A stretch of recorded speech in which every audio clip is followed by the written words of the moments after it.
Narasumber. Bersama saya Randi Sina di acara Rita Podcast. Omong asik seputar panggilan. Para pemirsa dimanapun saja Anda berada, bapak, mama, kakak, adik, semuanya. Pada episode kali ini kita kedatangan tamu yang begitu istimewa, KE Frater Arnold Bedi. Luar biasa KE, salam sehat, salam Rita Piret. Terima kasih banyak Randi, salam Rita Piret, salam sehat. Asik. Oke pemirsa, kami sudah melewati beberapa protokol kesehatan. Untuk itu kami boleh melepaskan masker. Masker ya.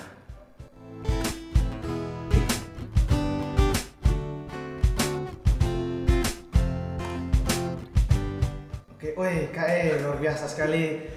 Setelah kita melepas masker, KE senyum ini benar-benar terpancar. Benar. Terima kasih. Oke KE, luar biasa untuk pada episode kali ini kita berbincang-bincang seputar suka duka menjadi seorang frater. Di bawah tema suka duka menjadi seorang frater, KE bisa sharing sedikit mengenai panggilan KE sebagai seorang frater. Baik, terima kasih host Randi yang luar biasa. Ini di awal sekali sudah menyapa saya dengan senyuman yang manis. Tentunya senyum sukacita ya, yang perlu dibagikan kepada umat kita atau kepada siapapun itu yang kita layani dalam perjalanan panggilan kita.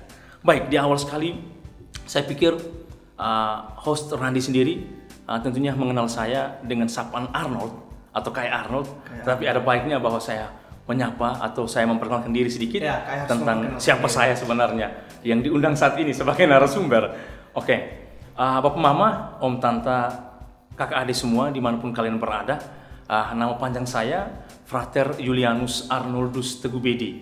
Biasa disapa di Seminari Tinggi Interdiocese Santo Petrus Rita Piret ini biasa disapa dengan Arnold, Frater Arnold. Atau kami sebagai aji-aji bisa menyapa KE sebagai KE Arnold. KE Arnold ya. Saya berasal dari Nangroro, Kabupaten Nagekeo. Campuran ini, campuran. Saya juga orang Nagekeo KE.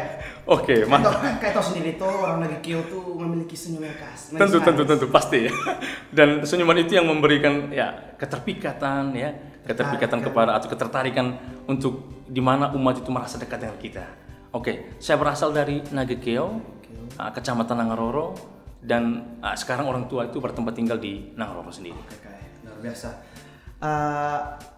Begini saya pernah mendengar cerita bahwa sebelum KE menjadi seorang frater Rita Piret, KE pernah menjadi seorang biarawan. Betul sekali. Saya cukup kaget.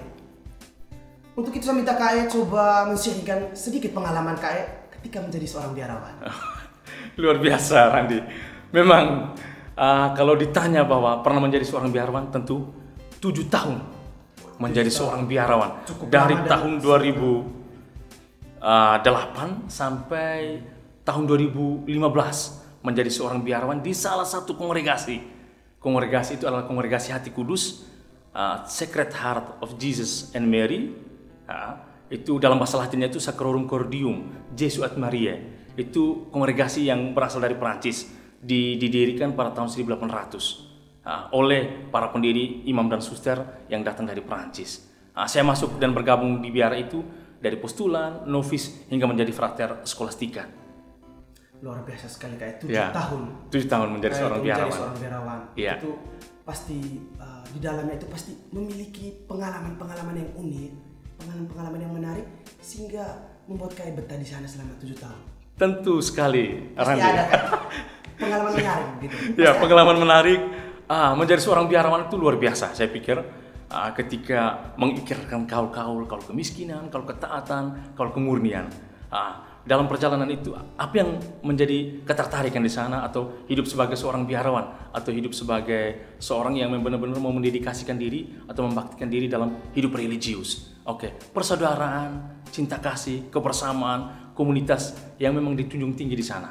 dalam kekeluargaan kebersamaan sebagai seorang SSCC waktu itu. Asik. Ya. Saya kira kayak bukan hanya saja mungkin di biara, di luar juga kita pasti membutuhkan cinta kasih. Betul sekali, betul sekali. Dimanapun itu pilihan hidup kita. Ya, kita luar biasa sekali.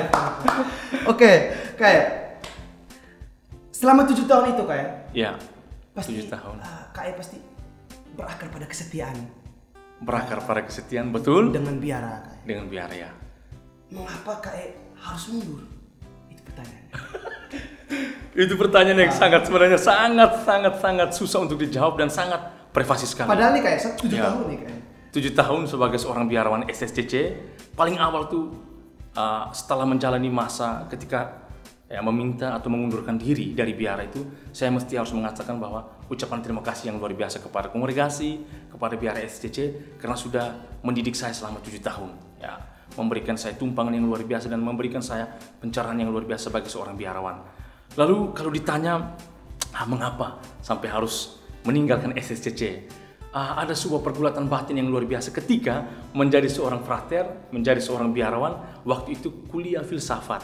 Dan di saat itu mengalami suatu krisis yang luar biasa dalam perjalanan panggil hidup saya, dan krisis itu krisis yang sangat privasi sekali, di mana sebagai seorang yang masih sangat muda, sekarang usia 33 tahun masih saja menjadi seorang frater, masih ada pergolakan batin sebagai seorang biarawan dan sekaligus juga menjadi seorang manusia yang berjiwa muda. Apalagi suka dengan musik dan bertalenta di bidang seni, sehingga ada banyak pikiran-pikiran yang memang harus mengatakan bahwa saya coba berhenti dulu untuk merenungkan di luar dan bagaimana perjalanan itu Tuhan yang atur. Ya, kayak kadang-kadang musik tuh memberi kita warna, memberi kita banyak motivasi sekali. Banyak motivasi, betul. Salah satu itu juga dari musik juga. Benar. Tetapi itulah perjalanannya. Host Randy. Oke. Setelah menjadi seorang biarawan, rupanya KE membanting setir.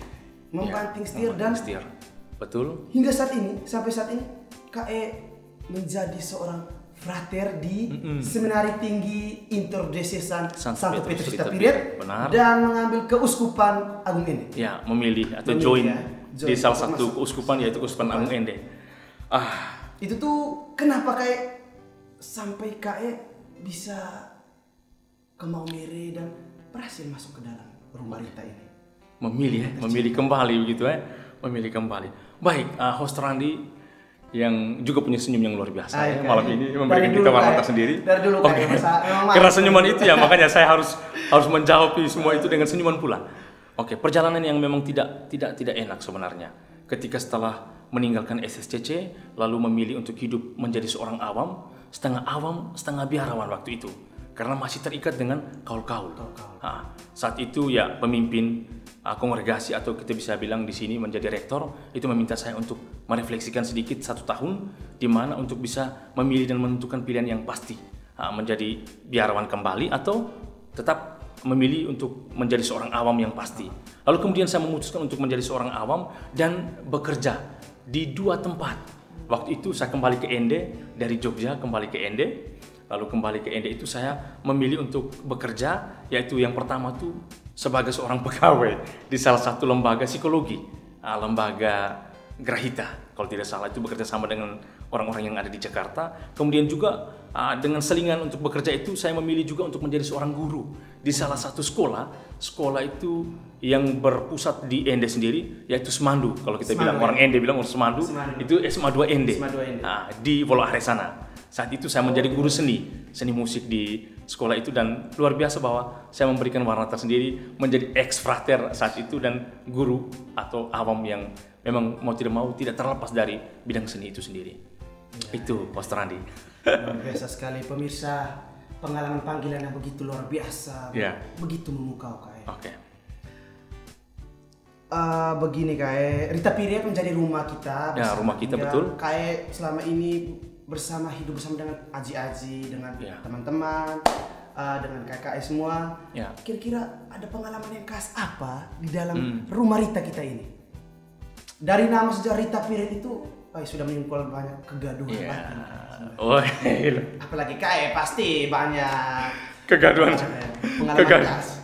Betul sekali, kegaduhan batin itu ada pergolakan-pergolakan yang memang saya alami ketika harus memilih kembali atau memasuki hidup yang baru lagi. Saya pikir bahwa beda dengan seorang biarawan, kemudian kerja menjadi awam lalu memilih masuk kembali dan ingin atau mau menjadi seorang calon imam Keuskupan Agung Ende. Memilih dan memutuskan untuk menjadi seorang calon imam. Ya, memutuskan itu adalah hal yang luar biasa untuk kembali, karena saya pikir bahwa waktu itu tahun 2016, tahun kerahiman. Saya memilih untuk kembali itu di mana saya harus bertemu dengan seorang uskup pembesar kita yang mulia, Monsignor Vincentius Sensi Potokota di Pusat Tendona, di mana di sana ada pembicaraan pribadi. Kemudian saya diterima. Lalu saya diberikan tugas-tugas yang memang menurut saya tugas-tugas mulia, di mana dengan kerendahan hati, kesetiaan yang tadi host Randi bilang bahwa harus setia mengikuti apapun itu. Pemimpin mengatakan kita ikuti semua itu dengan rendah hati dan dengan penuh kesetiaan itu. Sehingga akhirnya saya kembali bergabung atau mau menjadi seorang calon imam atau mau menjadi imam dan mau bergabung di Seminar Tinggi Interdiocesan Santo Petrus di Tapirat di Maumere sini, bersama dengan aji-aji semua, KEKI waktu itu, dan menjadi seorang fratertor kembali dari nol. Harus mengenakan jubah di Tapirat, mengenal konstitusi atau mengenal spiritualitas projo. Itu penting sekali karena menjadi seorang calon imam projo ya paling tidak menjalani masa formasi yang paling awal itu. Berkenalan lagi dengan orang baru. Iya, betul sekali. Setahun. Kemudian 2 tahun menjalani tahun orientasi pastoral, lalu setelah itu menjadi tingkat 5 dan tingkat 6 untuk studi teologi. Kalau boleh tahu, KE berpraktek di mana orientasi pastoral? 2 tahun, Host Randi, 2 tahun itu saya berpraktek, diberi kepercayaan oleh Bapak Uskup sendiri dengan SK-nya, itu di Ndona sendiri. Di Ndona? Ya, mengalami langsung dengan pembesar-pembesar kita, ya. Mereka kemudian Bapak Uskup dan para pembesar kita, para imam lainnya itu membimbing saya sebagai frater yang sedang menjalani masa tahun orientasi pastoral di sana. Ya, dengan senang hati, dengan gembira, semua itu saya lakukan. Ngomong-ngomong nih Kak. Ya, bagaimana? Kak sudah lama tinggal di Tapirat. Tinggal di Tapirat, ya. Sudah cukup lama kami mengenal Kak. Oke. Kira-kira selama menjalani kehidupan dengan aji-aji, pengalaman yang kurang menarik di rumah Rita ini. Yang kurang menarik lah. Oke. Yang tidak enak. Pasti ada pengalaman yang senang, ada juga yang pengalaman yang tidak menarik. Kira-kira Kak bisa menceritakan. Oke, pengalaman yang kurang menarik itu saya pikir bahwa refleksi pribadi saya. Masuk ke dalam refleksi pribadi saya karena saya pernah di luar, saya pernah mengalami bahwa betul-betul melupakan Tuhan dalam hal kerohanian, sehingga ketika saya ada bersama dengan adik-adik frater, adik-adik frater yang mungkin perlu saya lihat secara pribadi, kemudian dalam hati dan benak saya itu ingin menjadi seorang imam. Hal yang mungkin saya sentil sedikit adalah soal kerohanian, kedekatan kita, doa pribadi, ekaristi dengan Tuhan sendiri yang menjadi sumber utama memanggil kita untuk menjadi pelayannya. Saya pikir ini hal yang memang menurut saya kurang menarik, tapi itu adalah satu proses di mana membentuk kita menjadi seorang yang betul-betul dewasa dalam iman. Kita harus setia dalam proses. Betul sekali, dalam proses mau menjadi imam, tetapi kita seringkali yang saya lihat itu adalah, saya mungkin pernah juga mengalami itu istilah bahwa ada kompensasi pelarian diri atau melarikan diri dari situasi-situasi hidup yang namanya hidup kerohanian itu. Malas misa, tidak suka untuk ikut kebersamaan dalam doa atau dalam berliturgi. Ini yang saya lihat, sehingga kebersamaan dalam komunitas untuk mengikuti hal-hal rohani ini saya pikir bahwa sangat-sangat serius untuk diperhatikan. Saya pikir itu. Ya. Luar biasa sekali Kak, pengalaman semuanya itu. Saya salut dengan Kak, luar biasa Kak. Terima kasih Randi. Begini Kak, kita sebagai frater, sesama frater. Ya, sesama frater nih. Tapi saya Aji. KE bisa memberikan 1-2 motivasi untuk aji-aji atau untuk KKE dan para pemirsa yang menonton. 1-2 motivasi 1-2 motivasi itu yang berkaitan sekali dengan perjalanan hidup saya mau menuju imamat sekarang tingkat 6 tahun terakhir. Saya bersyukur yang paling pertama kepada Tuhan yang telah memanggil saya, menjadikan saya pelayannya untuk kembali. Saya pikir bahwa dalam satu pergolakan hidup, apapun itu pilihan hidup kita, di mana kita tetap mengarahkan hati kita, bersyukur kepada Tuhan bahwa Tuhan sungguh luar biasa mencintai kita, mengasihi kita, walaupun kita ini orang berdosa.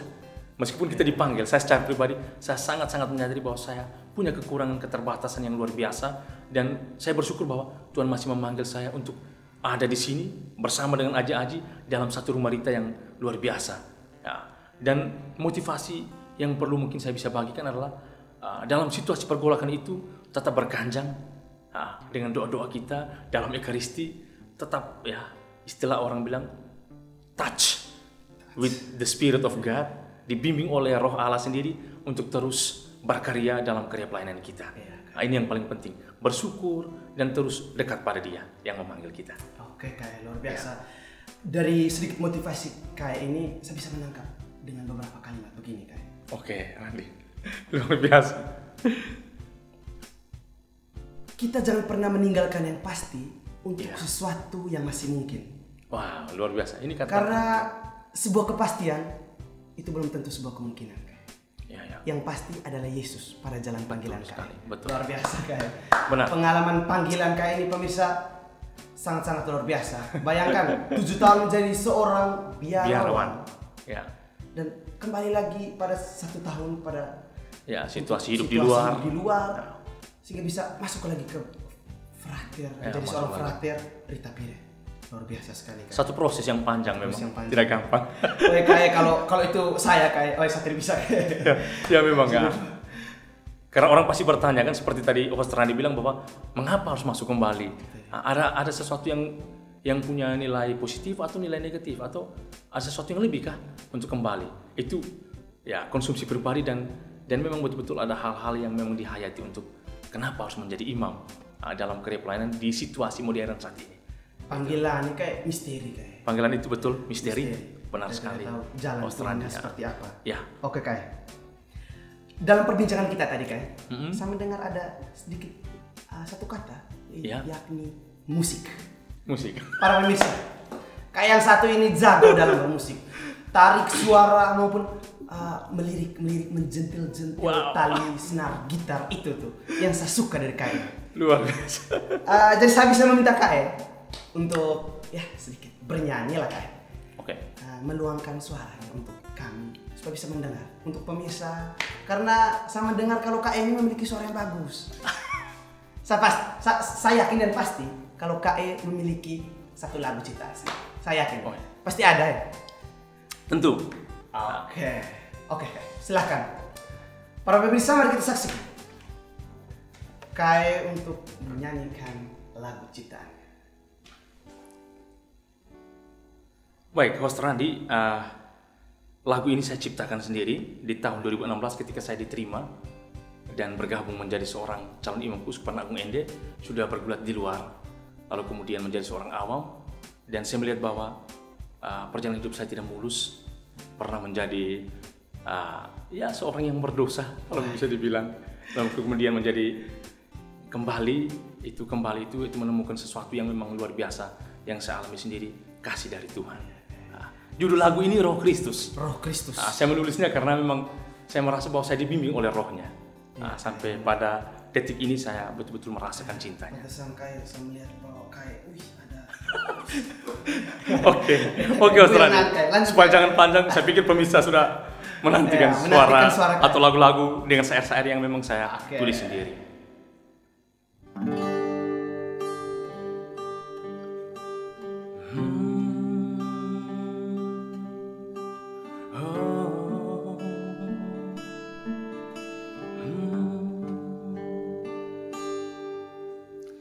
Dahulu hidupku jauh dari Tuhan. Dahulu hidupku penuh dengan dosa dan durhaka yang membawa malapetaka, penuh derita, gejolak hawa nafsu. Sekarang hidupku diubah olehnya. Sekarang hidupku penuh sukacita, dan Sang Kristus dengan kasih pengampunannya yang mengubahku dengan kerahimannya.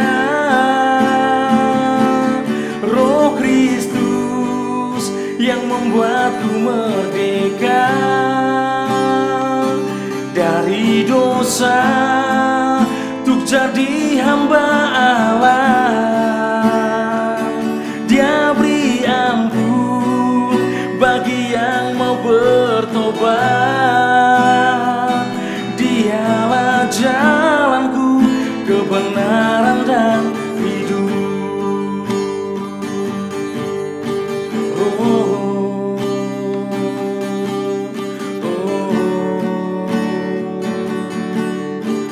Sekarang hidupku diubah olehnya. Sekarang hidupku penuh sukacita, dan Sang Kristus dengan kasih pengampunannya yang mengubahku dengan kerahimannya. Roh Kristus yang membuatku merdeka dari dosa, untuk jadi hamba Allah. Dia beri ampun bagi yang mau bertobat. Dialah jalanku, kebenaran dan hidup. Roh Kristus yang membuatku merdeka, bebas dari kuasa kegelapan.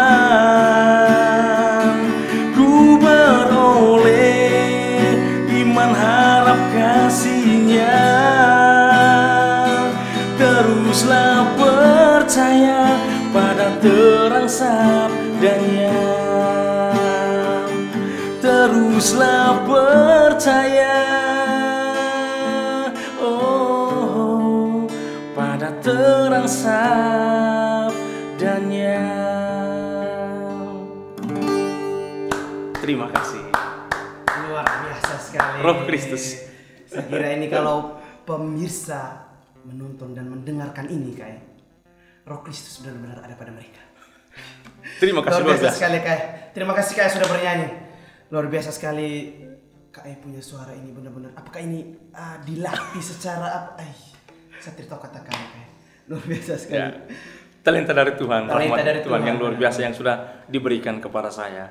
Dan saya berterima kasih diberikan kesempatan ini untuk ada bersama dan mengekspresikan, men-sharingkan panggilan, lalu kemudian mengekspresikan itu lewat lagu-lagu sendiri, dan Roh Kristus yang kemudian membimbing kita dalam sharing-sharing ini. Oke, Kak, luar biasa. Saya kira lagu ini juga untuk acara kita Rita Podcast pada malam hari ini.